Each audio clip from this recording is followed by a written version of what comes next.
Welcome, welcome everybody to this probably the most important dialogue with the most important regional player of the MENA region. It is a pleasure to introduce to you the Foreign Affairs Minister of Turkey, Mevlüt Çavuşoğlu. Good afternoon, Minister, and it's a pleasure having you here.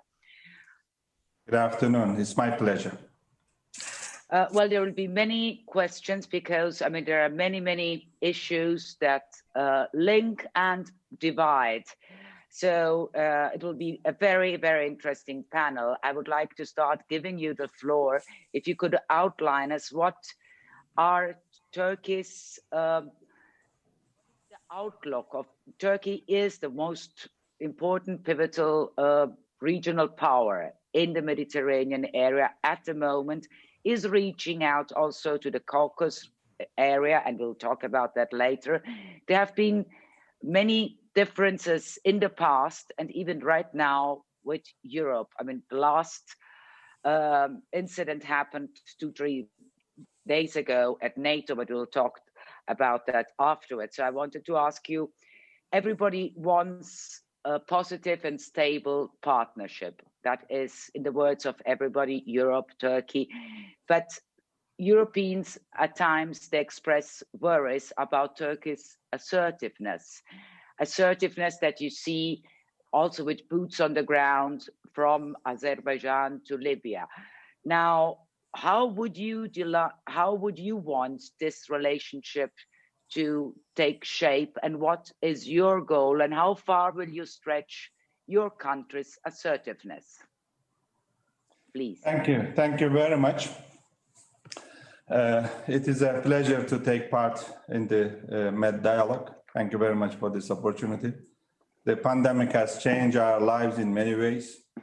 Yesterday, I attended the TRT World Forum where we discussed the impact of the pandemic on diplomacy and foreign policy. But even before the pandemic, the world was not a rose garden. The pandemic only made things worse. When the pandemic broke out, we laid out the needs and took initiatives.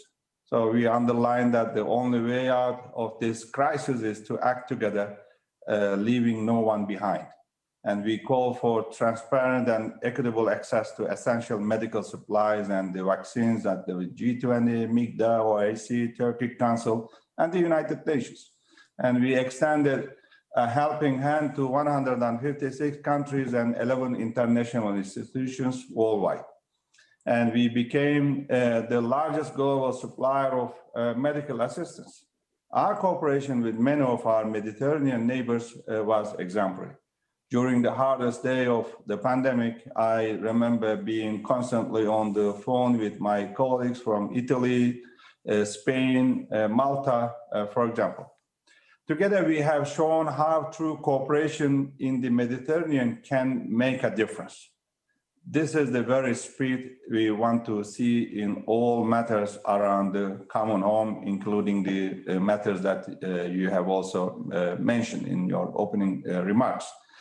I know that you have many questions about Turkish foreign policy, its activism in various regions and issues. Maybe we can discuss these issues in the question and answer session.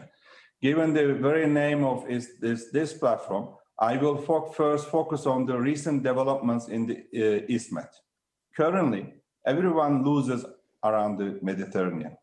Only a few years ago, large hydrocarbon resources were discovered in the region. Many of us thought that this is an opportunity for cooperation and prosperity for everyone. We wish for the resources in the East Mediterranean to be developed for the benefit of all, but some countries acted to the contrary. However, some states acted also greedy. In 2003, despite our objections, let me give you a little bit background information how we came to today. In 2003, the Greek Cypriots signed a delimitation agreement with Egypt, which violates both Turkey's continental shelf and the equal rights of the Turkish Cypriots on the island. In 2007, the Greek Cypriots signed another delimitation agreement with Lebanon, disregarding the rights of the Turkish Cypriots. In 2006 and 2007, the Greek Cypriots drew offshore blocks, licensed international oil companies, and conducted seismic survey activities. And in 2010, the Greek Cypriots signed another delimitation agreement with Israel, again disregarding our rights and also Lebanon's right. In 2011, Greek Cypriots started their drilling activities. In 2004, Greece announced international licensing in areas neighboring Libya, violating Libyan rights. The Greeks and Greek Cypriots then tried to form alliances seeking to isolate us and the Turkish Cypriots. In 2020, they led the East Med Gas Forum, excluding the longest coastal state in the region, Turkey and Turkish Cypriots. How can that be? We kept calling for dialogue. The Turkish Cypriots proposal for equitable revenue sharing in 2011, 2012, and 2019 were rejected by the Greek Cypriots. We have been calling on continuing the exploratory talks with Greece since 2016. They still refused. We have made our warnings, but waited patiently for Greece to come around. Turkey and the Turkish Cypriots have made persistent calls to Greek Cypriots to cease offshore activities until a comprehensive settlement. Still, we waited until 2018 for our first drilling activities in the region. This development brought us to the signing of a maritime delimitation agreement with the UN-recognized legitimate government of Libya in 2019. Our survey ship Oruç Reis paused its survey activities twice, giving a chance to diplomacy. Thanks to Germany, Turkey, and Greece reached an agreement to resume the exploratory talks. Hours before Turkey and Greece were to announce the commencement of these talks, Greece signed a so-called maritime boundary delimitation agreement with Egypt, violating both Turkish and Libyan continental shelves. The EU summit in October also continued its threats. So every time Turkey opens avenues for diplomacy, it receives responses in the forms of threats and provocations. Why? Because the Greek government believes that it can get away with this abusive strategy. And the EU is becoming complicit by allowing two members to abuse the entire system. I grew up listening to the waves of the Mediterranean. I'm from Antalya, and I was born in Alanya. This is a city in the Antalya region. And the people of the Mediterranean are blessed with a mild, optimistic, and joyful character. So such greed is alien to our common Mediterranean spirit. I wrote an article in Greece directly addressing the Greek nation while Greek leaders were blaming Turkey in other third countries trying to get the support of the other countries. I directly addressed the Greek people. We can go the way of tension or rather the way of peace. Our preference is clear. Turkey's door remains wide open for dialogue. There is a way out. The Eastern Mediterranean Conference is a chance to establish a suitable environment for cooperation, and this is our proposal. And today in Brussels, EU Commission and my ambassador will have a meeting how to organize this meeting. They will discuss how to organize this. We can organize this meeting. And we made our proposal to the EU to establish an inclusive platform. So we expect the EU to change their game as well. Threatening Turkey and ignoring the rights of the Turkish Cypriots will not serve the interests of any EU, NATO, or Mediterranean nation. The EU leaders can encourage Greece and the Greek Cypriots to engage with Turkey and Turkish Cypriots instead. We also need EU members to couple their bilateral issues with Turkey from Turkey-EU relations. And the narrow interests of individual member states shouldn't be above EU interests. And such abuse of EU solidarity cannot be allowed to inflict direct and severe harm to NATO alliance. Ladies and gentlemen, Turkey is a... Minister, I'm sorry to interrupt you because we have got many questions, and you put your foot in immediately in one of the hottest topics, that disputed borders. Sorry for that, but I was told that I will be given 10 minutes for opening remarks, then question answers. That's why. Otherwise, I also prefer to have interactive dialogue with you, which also instead of making statements. No, it's fine because you put. Okay, let me stop. Let me stop here, and please feel free to put your questions. Well, now I want to introduce also Mevlüt Karnitschnig, sorry, excuse my pronunciation, from Berlin, from Politico. Matthew, yeah. Oh, sure. Matthew's much easier. Matthew doesn't mind. And so Berlin, I mean, you, of course, I mean, Germany is another player, and there are various issues open also with that. You focused on one of the biggest divides with Europe, meaning the disputed borders, because you talk about Turkish Cypriot, and as you know, I mean, that is a country that only Turkey recognizes at the moment. We are talking about disputed maritime borders, which is a big issue.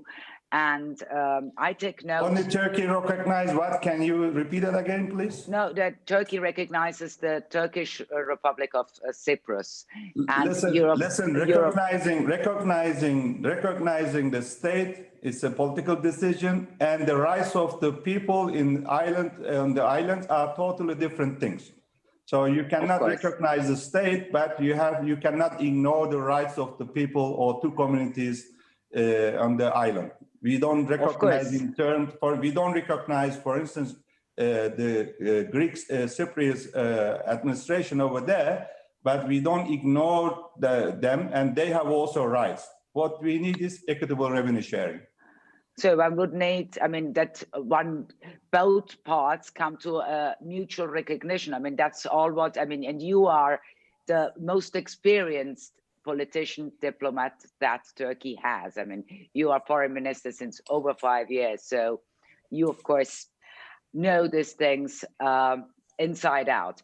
I would leave the floor now to my colleague, Matthew, and then we'll come back with question and answer. And again, thank you so much for your time, because it is wonderful that you give us this time and answering questions. That is, I mean, I'm always pleased when politicians do that, because that means that democracy is very strong. Matthew. Thank you very much, Maria. And again, thank you, Minister, for joining us today. I would like to start by asking about another player in the region, another major player, which is Iran. The incoming Biden administration has said that it would like to renew the JCPOA, the Iran nuclear deal, as it's commonly known. The United States would rejoin that in the coming months. What do you think the impact of this step would be on the region, and how realistic do you think it is, given everything else that has happened in and around Iran in the recent past? All right. Thank you very much for this question. Before the JCPOA was signed, Turkey, together with Brazil, spent a lot of efforts to convince Iran as well. And then we were very happy when this agreement was signed between Iran and United States, as well as some European Union and EU member states. And we were against the withdrawal of United States from this agreement. And we always advocated that this process should be transparent and monitored very closely. But unfortunately, the current administration withdrew. So I'm very happy to hear that the President-elect Biden is for the renewal of this agreement. This is the best way. And as Turkey, we are against the nuclear weapons. Neither in our region and beyond. This is our principal position. And Iran is our neighboring country.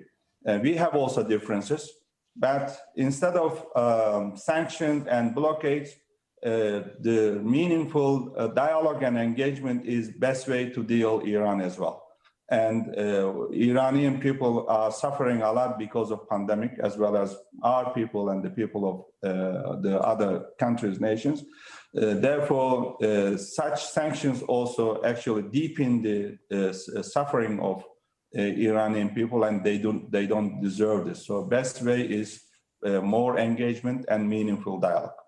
And we are happy to hear this statement from the United States President-elect. Just a quick follow-up on that. You mentioned the current administration, and Turkey's relationship with the current administration has been, pretty rocky.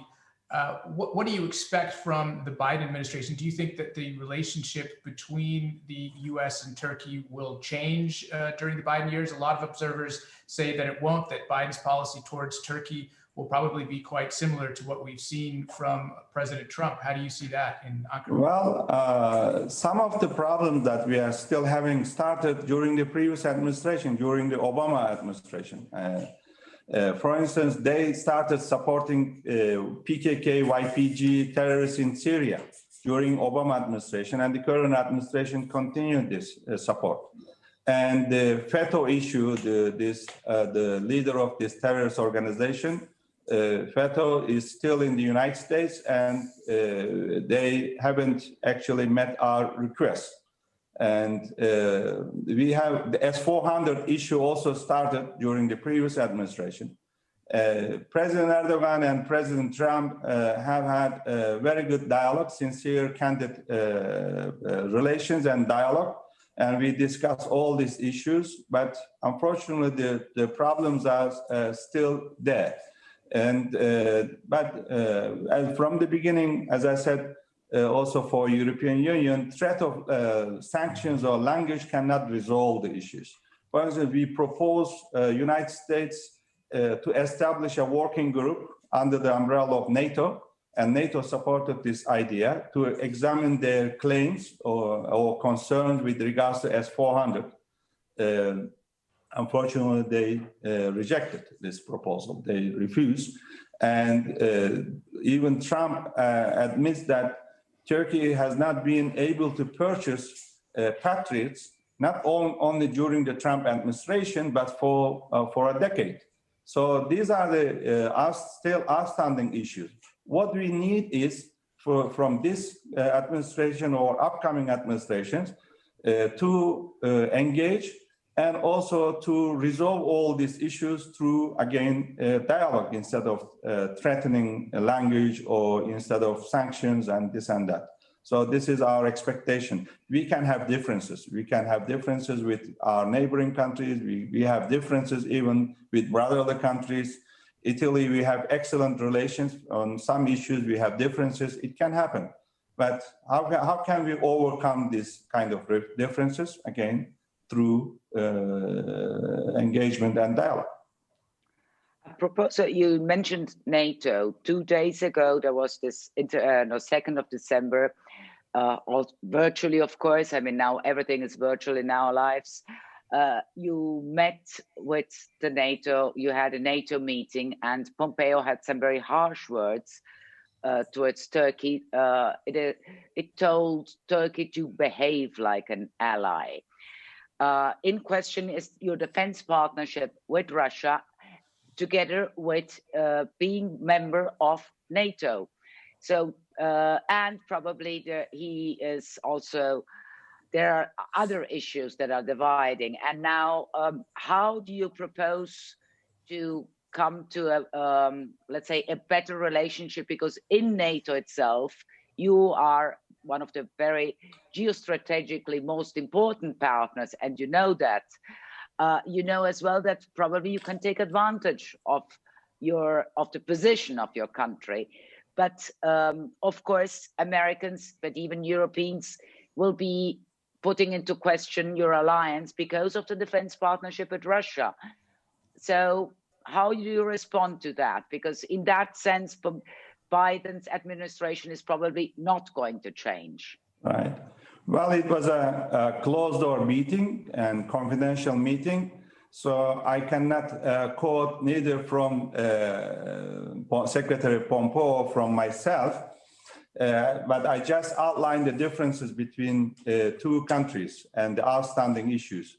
Therefore, talking is fine, and we don't agree on everything. That is true, but nobody has right to question Turkey's NATO membership.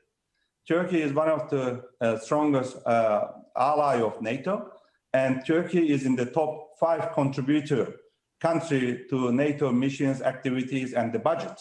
So with regards to Russia, many other countries, NATO allies also have good relations. For instance, Italy. This is what we discussed with my Italian counterparts, our Italian counterparts as well. We don't have defense partnerships like you do. How about Greece? Greece has 300 system, and 3 more NATO countries, NATO allies also have a Russian system. So United States claim that it's a threat to NATO system, and we are confident that it will not be. So it will be fully under the control of Turkey.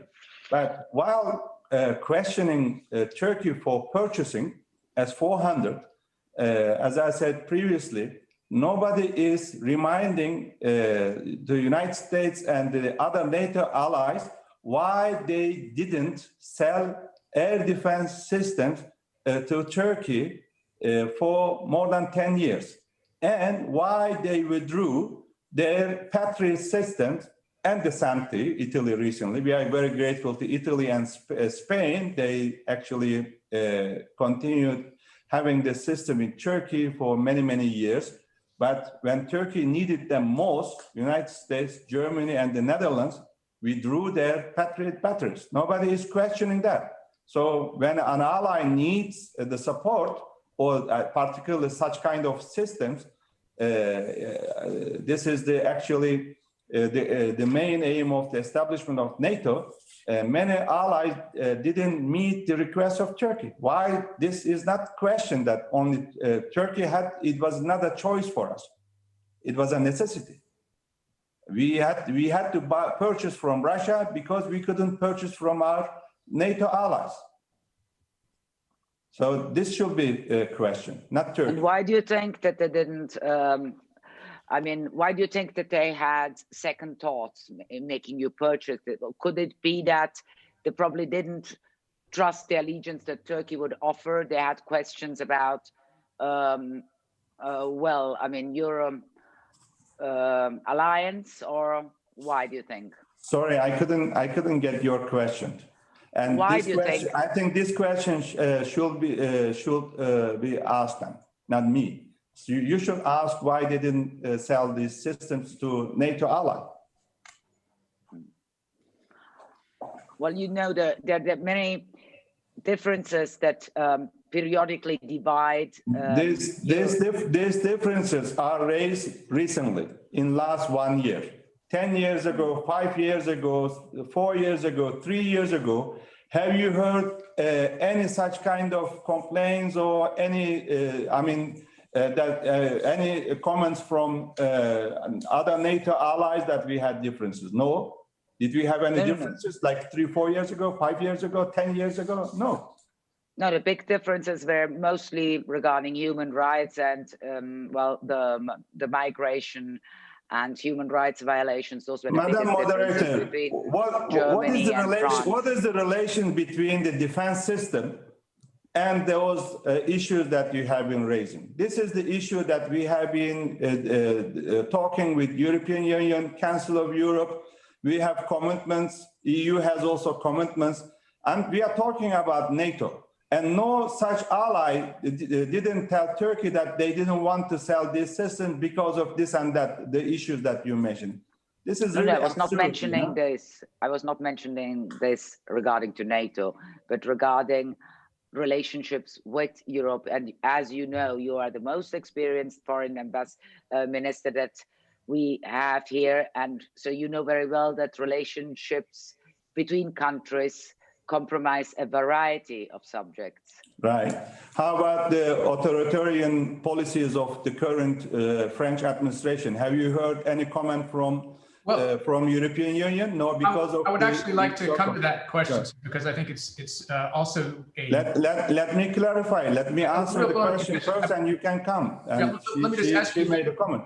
Let me just ask you the question just to set it up, because everybody might not be aware of the background. And I think that the tension in particular between Turkey and France, but also between Turkey and Austria has intensified, let's say, in recent weeks after the terrorist attacks that we've seen there and the reaction of governments there to crack down on what they call political Islam. And a lot of it seems to be directed in the direction of Turkey itself and of President Erdogan. What do you think about what is happening in France, in particular, in terms of political Islam at the moment? Well, there is no political Islam. Islam is Islam, and Islam means peace. But some politicians, populist politicians, dare to actually define Islam or interpret Islam for their interests, and this is unacceptable. And here again, we see the pure double standard, criticizing, attacking beloved Prophet, and also our Islam and religion. I mean, sacred religion, Islam is okay. This is freedom of expression. But when we criticize any politicians in Europe, this is unacceptable.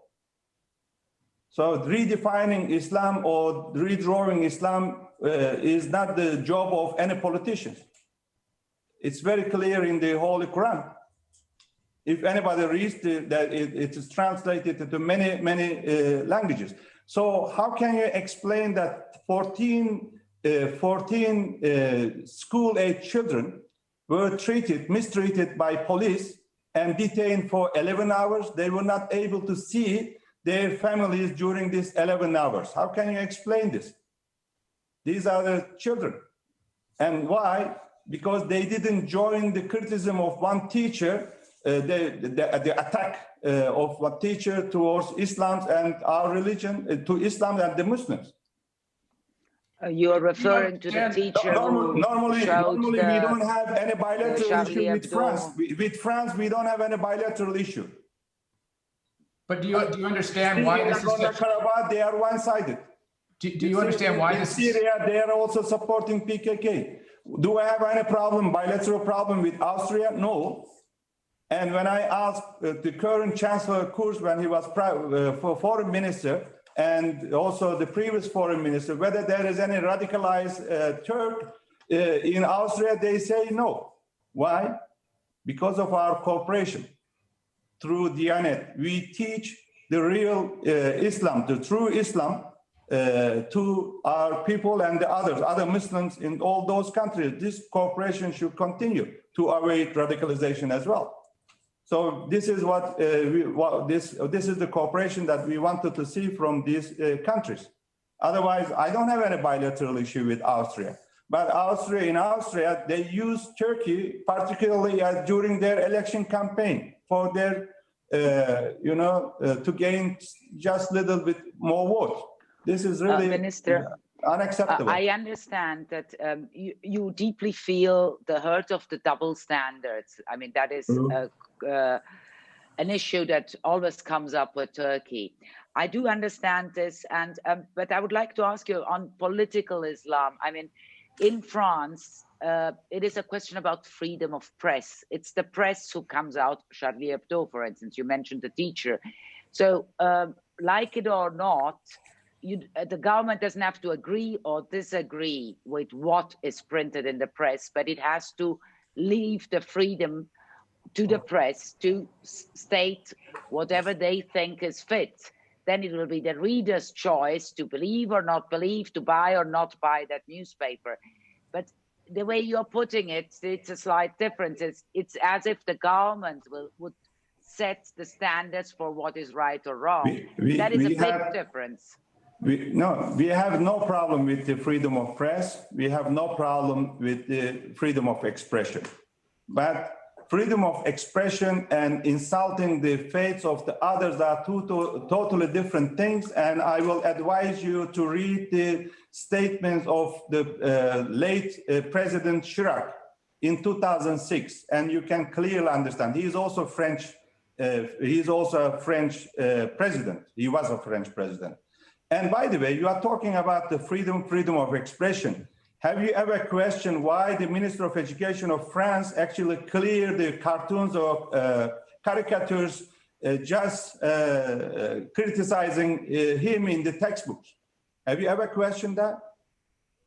And they also, this deleted the article from Politico criticizing French administration. So this is, when it comes to European countries, they are free to do anything. And for the sake of the EU solidarity, those countries shouldn't be criticized for that. I'm not saying that Turkey is perfect. And that's why we are focusing on the reforms, including judicial reform strategy, human rights action plan. And we know that particularly after the measures that we had to take after Gezi event, also 17th and 25th of December attack of the Speto, and finally attempted coup. We had to take measures, security measures, and now we pay attention to reforms, and reform is an ongoing process. And we are not saying that we are perfect. But how can you explain that French president closed the press office at their palace? And I was lastly, look, I chair the Parliamentary Assembly of Council of Europe, and this is the home of the human rights and also democracy and rule of law. And the first time ever, we celebrated the 70th anniversary last year, and this plenary was closed for the press when Macron was addressing. Nobody questioned that. Why? Because France is member of the European Union. Sir, have you reached out? This is what I'm trying to say. Explain. I think we understand that. Sir, have you reached out though to your French counterparts, to your Austrian counterparts, given the the intensity of this debate, both in those countries, elsewhere in Europe, and he proposed to speak on the phone on the 8th of December, and I agreed to talk to Le Drian on 8th of December. We will communicate on this issue of political, on every issue, bilateral issues, and also the other issues, differences. So dialogue is the best way to understand each other. Well, I propose dialogue the best. I wanted to come back to something you mentioned in the very beginning of your speech. I mean, we're talking about borders, and there are lots of disputed borders. Like, for instance, I mean, let's take the question in Syria. You have got, Syria is crucial for the safety, let's say. You have a shared border, which is very long with Turkey. Now you are controlling a 30-kilometer wide buffer zone. Do you think that that would be a permanent arrangement? Or do you think that changes can be possible, because that for now looks as if it is a permanent acquisition? Look, as you said, we have 911 kilometers long border with this country. So any development in Syria has impact in Turkey and consequences, humanitarian, security, and also stability, economic development. Yeah, you can add more. And we have been spending a lot of efforts for a lasting political solution. That's why the Constitutional Committee is meeting in Geneva, thanks to our contribution and our efforts through Astana process and our cooperation with the United Nations. Therefore, only the solution is the political solution. We are committed to territorial integrity of Syria. And that's why we have been fighting terrorists. And we also prevented a terror corridor in the southern part of Turkey, in the northern part of Syria. And we cleared 8,000 square kilometers from Daesh and PKK, from two terrorist organizations. And thanks to our, again, facilitation, already more than 411,000 migrants went back to their home. Of course, this is a voluntary, safe, and dignified return. And we are still providing their needs there. And Turkey has been hosting more than 3.6 million Syrians. We are the largest refugee hosting country. And Absolutely. in Idlib also, we stopped a humanitarian catastrophe and also the wave of another mass migration towards Turkey and towards Europe. So on every aspect. On Syria, you are on different planes with, for instance, Russia. I mean, the people, the groups that are fighting in Idlib, according to the Russians, for instance, are fundamentalists and classified as terrorists. For you, they're allies. For them, so it is, how do you manage to put those two things together?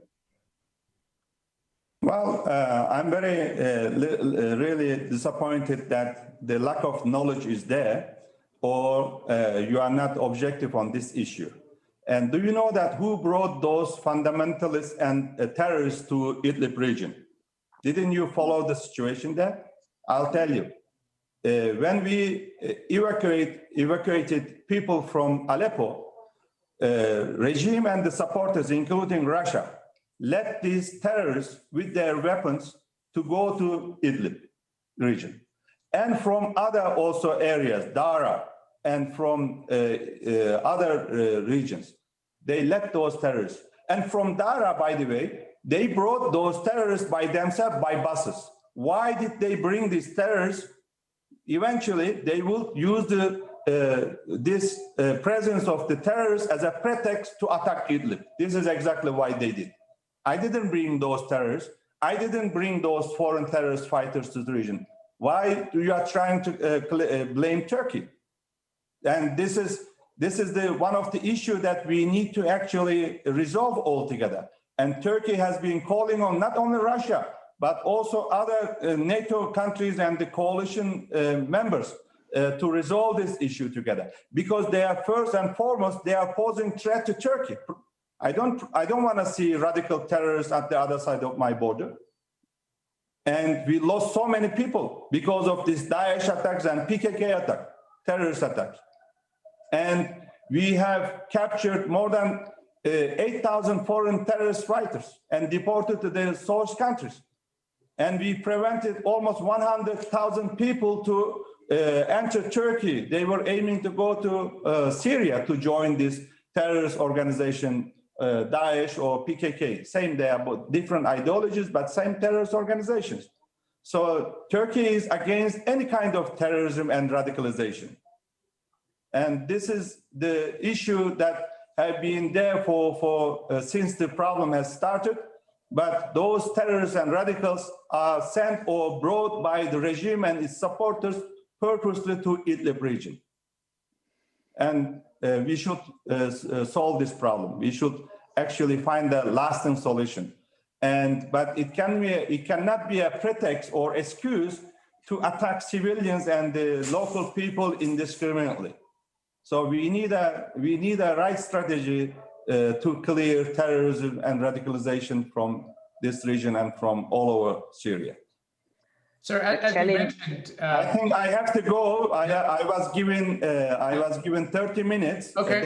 Sorry, just one quick question. But I was because I have to speak at another video conference on. This is a side event of the OEC on Crimea. Okay. I just wanted to ask one final quick question to you on the refugee situation. As you mentioned, Turkey has taken in 3.6 million refugees, which is far more than any other country, let alone region, has taken in. What would you say is the outlook for refugees coming into Turkey from the region in the near-term future? Well, we have more than 4 million refugees. 3.6 million around of them from Syria, but we have refugees from Afghanistan, from Pakistan, from regional countries as well. So this is a huge burden on our shoulder. This is a common problem of Turkey and Europe. I mean, we are part of Europe, and then this is our common problem. So common problem needs common solutions. And we signed an agreement, or we had a joint statement with European Union in 2016, 18 March statement, you know this. And since then, Turkey honored its obligations. But unfortunately, if you look at this statement, you can easily see that EU hasn't met its obligations. Therefore, we are working with the European Union to review this agreement. So this is not only the problem of Turkey, not only the problem of the region, but due to this pandemic also, we are expecting, I mean, this is the estimation of the experts, that more than 100 million people, 100 million people will be mobilized in the upcoming years. So it will continue being one of the common challenge for the entire world. Minister, I know you have got another meeting, even though I thank you very, very much for your time and your openness, which is, it is great. And I really do appreciate it. I think everybody did. Taking questions, taking not easy questions, only very strong leaders can do that. So that has been a great pleasure. And now I know you have got other important meetings. Thank you very much, and I really do hope to have a chance to meet you again. As a Mediterranean, I am a mild person, but I like challenge at the same time. So challenging question. We can only improve through challenges. I share that, and I thank you very much. Thank you very much. Bye-bye. Bye-bye.